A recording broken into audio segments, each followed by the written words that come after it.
నువ్వు అయిపోయి చేసే తల్లి. హలో హలో నువ్వు అయిపోయి చేసేమా. నమస్తే అన్న. ఈ 5 ఏళ్లలో మాకు చాలా వరకు కొంచెం డెవలప్ అయింది, కానీ స్లమ్ ఏరియా కాబట్టి ఇంకా మాకు చాలా ప్రాబ్లమ్స్ ఉన్నాయండి. మెయిన్ మాకు అక్కడ ఇళ్ళకి పట్టాలు కావాలి. ఇంకొకటి మా చేనేత కార్మికులకి కూడా ప్రతి నెల 100 యూనిట్లు విద్యుత్తు ఉచితంగా ఇవ్వాలని ఇది ఎప్పటి నుంచో అడుగుతున్నదండి. కానీ ఎవరు కూడా ప్రభుత్వం దృష్టికి తీసుకురాలేదు. ఎలక్షన్ టైంలో చెప్పారు చాలామంది ఇదివరకు కూడా. అది కూడా మీరు కొంచెం మాకు అమల్లో పెడితే మాకు ఇంకా సపోర్ట్ చేసిన వాళ్ళు అవుతారు. మీ మీద చాలా గౌరవం ఉంది మాకు, అందుకనే నేరుగా ఈ విషయాన్ని మీ దృష్టికి తీసుకురావడం జరుగుతుంది.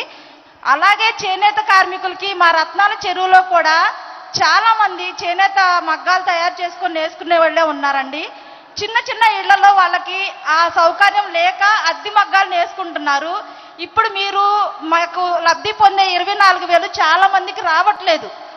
అందుకని మీ హయాంలో వాళ్ళందరికీ కూడా అదే రత్నాల చెరువులో సొంత మగ్గాలు నేర్చుకునే విధంగా వాళ్ళకి షెడ్లు కట్టించి ఇవ్వాలని కూడా మీ అందరికి తీసుకొస్తున్నాను. కాబోయే ఎమ్మెల్యే గారు మీరు ఇది దృష్టిలో పెట్టుకొని మీరు గెలిచిన తర్వాత అందరికీ కూడా మీరు మాకు చేసి పెట్టాలని అయితే మరీ కోరుకుంటున్నాను. మీ పేరేం పేరు తల్లి? పేరేం పేరమ్మా? పేరు చెప్పుబా. కుమార్ తల్లి. ఒక్కటే మా అందరికీ తెలియాలి తల్లి. కూర్చోతే చెప్తా, అందరికీ చెప్తాను. ఇప్పుడు ఒకటేందంటే అమ్మా, అబద్ధాలు ఆడడం తప్పు, మోసం చేయడం ధర్మం కాదు. ఏదైనా కానీ మన ప్రభుత్వం ఏదైతే చేయగలుగుతుందో అది మేనిఫెస్టోలో క్లియర్గా చెప్తాం. క్లియర్గా చెప్పిన ప్రతి అంశము కూడా, మేనిఫెస్టోలో చెప్పిన ప్రతి అంశము కూడా ఈరోజు ఏకంగా 99% హామీలు. చంద్రబాబు నాయుడు మాదిరి 2% కాదు తల్లి, ఏకంగా 99% హామీలు ఏకంగా నెరవేర్చి కూర్చోమ్మ తల్లి. ఏకంగా 99% హామీలు నెరవేర్చి ఈరోజు మళ్ళీ మీ ఆశీస్సులు కోరుతూ ఈరోజు మీ అందరి దగ్గర మీ సమక్షంలోకి వస్తూ ఉన్నాం.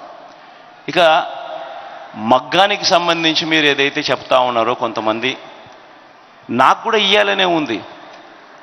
మగ్గానికి సంబంధించి అద్దె మగ్గంలో ఉన్న వాళ్ళకైనా కూడా ఇవ్వాలని నాకు ఉంది. కానీ అలా చేయగలుగుతామా? ఎందుకనంటే ఎవరు అద్దె మగ్గంలో ఎవరు ఉంటున్నారు, ఎవరు వాడుకుంటున్నారు అనేది ఎలా చెప్పగలుగుతావు? ఈరోజు నువ్వు ఉంటావు, రేపొద్దున ఇంకొక ఆయన వస్తుంది, రేపొద్దున ఇంకొకరు వస్తారు, రేపొద్దున ఇంకొకరు వస్తారు. ఏ రకంగా చెప్పగలుగుతాము?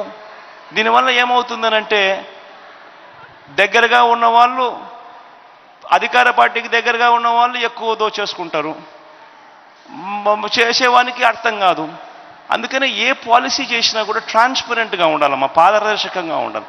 అందుకనే మనం చెప్పిన పాలసీ ఏంది? మగ్గమున్న ప్రతి ఇంటికి, వాళ్ళు తెలుగుదేశం కానీ, వాళ్ళు ఇంకో పార్టీ కానీ మీ బిడ్డ చూసేవాడు కాదు. మీ బిడ్డ, మీ అన్న, మీ తమ్ముడు మాత్రం పేదవానికి అవసరం ఉన్నప్పుడు మాత్రం ఏం చేయాలో అది చేసేవాడు. కాబట్టి ట్రాన్స్పరెంట్గా, పారదర్శకంగా మీ ఇంట్లో మగ్గం ఉండి ఏ ఒక్కరికైనా కూడా రాని పరిస్థితి ఏదైనా ఉంది అని అంటే ఎస్, సచివాలయం వ్యవస్థ తప్పు, వాలంటీర్ వ్యవస్థ తప్పు, వీటి అన్నిటిని నడుపుతా ఉన్న మీ బిడ్డది కూడా తప్పు అవుతుంది. కాబట్టి వాటి విషయంలో మాత్రం మీ బిడ్డ అకౌంటబిలిటీ తీసుకుంటాడు. మీ బిడ్డ అటువంటి తప్పులు ఎక్కడైనా పొరపాటున జరిగి ఉంటే రిపేర్ చేసే కార్యక్రమం కూడా ఖచ్చితంగా చేస్తాడు.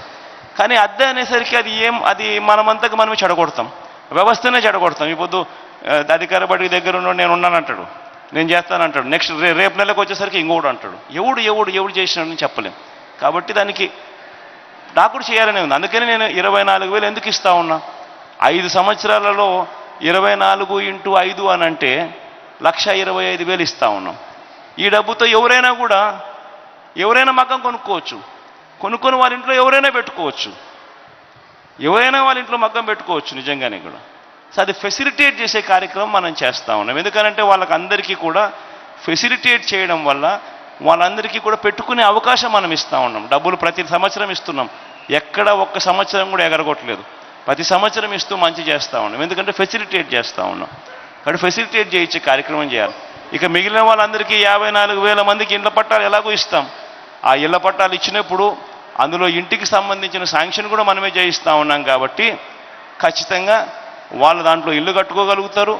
మనం ఇచ్చే ఈ 1,25,000 ఎలాగూ మనం ఇస్తాం కాబట్టి అది పెట్టుబడి సొమ్ము కింద వాళ్ళే మగ్గం పెట్టుకునే కార్యక్రమం కూడా చేసుకోవచ్చు తల్లి. దీనికి ఎమ్మెల్యే ఏం చేయగలుగుతారు తల్లి? రైట్ అమ్మా.